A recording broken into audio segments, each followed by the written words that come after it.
Заедничката историја не може да ја промениме нити јас, нити господи Захариева.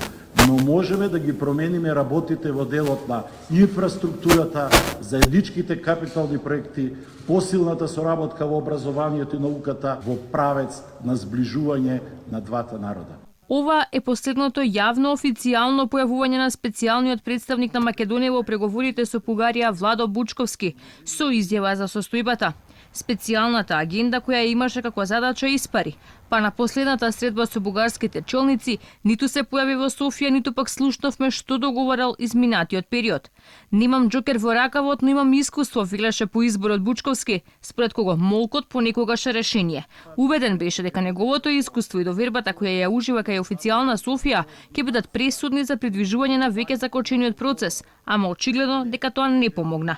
Алфа се обрати во влада. Прашавме какви активности има специјалниот представник во преговорите со Бугарија Владо Бучковски периодов. Зошто не се појавува во јавност, но и каква е следната агенда за состаноци во Бугарија? Наместо конкретни одговори на нашите прашања, од Илинденска одговорија дека единствено останувале посветени на процесот. Улогата на специјалниот представник Владо Бучковски произлегува од предложениот акцијски план и од напорите на владата да постигне решение во билатералниот спор со Бугарија и со тоа да се отстранат пречките за почеток на преговорите на нашата земја со Европската унија. Силно сме убедени дека сето тоа треба да се одаде доверба меѓу владите и државите, стои во дописот од влада. И додека чекаме конкретни информации за Бучковски, се чини приматот во преговорите му го преземаат премиерот Заев и министерот Османи.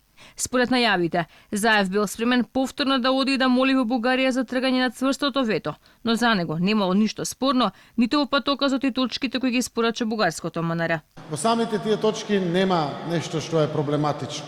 Секако е врската на двете страни, не само на нашата, за побрза, поефикасна и ефективна имплементација на договорот за соработка, пријателство и добрососедство со Бугарија.